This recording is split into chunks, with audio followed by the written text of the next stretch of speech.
আপনার বায়োডাটা পুরোটা পড়ার আগেই কি কেউ আপনার সম্পর্কে একটা ধারণা করে ফেলতে পারে?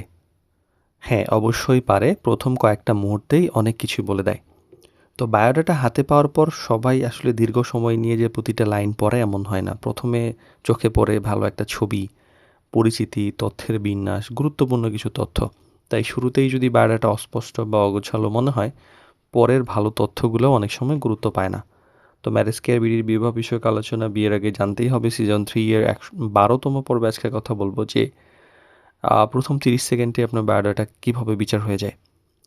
প্রথমত হলো যে ১ম দেখায় একটা পরিচিতি থাকে। নাম, বয়স, শিক্ষা, পেশা, পারিবারিক পরিচিতির মতো যে গুরুত্বপূর্ণ তথ্যগুলো শুরুতেই চোখে পড়া উচিত। শুরুতেই যদি পরিচয় পরিষ্কার হয় বায়োডাটা সম্পর্কে আগ্রহ তৈরি হয়। আবার ছবির প্রভাব একটা ব্যাপার থাকে। বায়োডাটাতে সবার ১ম এ একটা গুরুত্বপূর্ণ ব্যাপার হলো ছবি, যেটা অনেকেই গুরুত্ব দেন না। তাই স্বাভাবিক, পরিষ্কার এবং সাম্প্রতিক ছবি ব্যবহার করা ভালো এবং অতিরিক্ত সাজানো বিভ্রান্তিকর ছবি দেওয়া একদমই উচিত না। তথ্যের বিন্যাসের ব্যাপার থাকে। তথ্য সঠিকভাবে হলেও যদি অগোছালো হয় তাহলে পড়তে কিন্তু সময় লাগে। গুরুত্বপূর্ণ বিষয়গুলো সুন্দরভাবে সাজানো থাকলে অল্প সময়ের মধ্যেই একজন সম্পর্কে পরিষ্কার ধারণা নেওয়া যায়। আর অপ্রয়োজনীয় তথ্য এড়িয়ে চলা উচিত।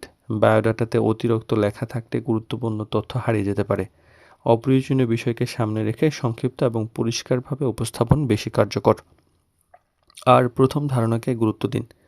যে ১ম ইমপ্রেশনে যদি চূড়ান্ত সিদ্ধান্ত হয় এরকম আ যেন হয় এরকম না হয়। কিন্তু এটা পরবর্তীতে আগ্রহ তৈরি করতে যেন ভূমিকা রাখে। তাই বায়োডাটা এমন হওয়া উচিত যাতে মানুষ দেখে এবং মানে আরো বেশি আগ্রহী হয়।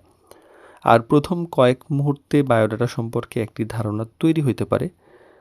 তাই শুধু যে আ তথ্য থাকলেই হবে না, বরং তথ্যগুলো এমনভাবে উপস্থাপন করতে হবে যাতে আপনার বাস্তব পরিচয়টি পরিষ্কার, সুন্দর এবং বিশ্বাসযোগ্যভাবে ফুটে ওঠে।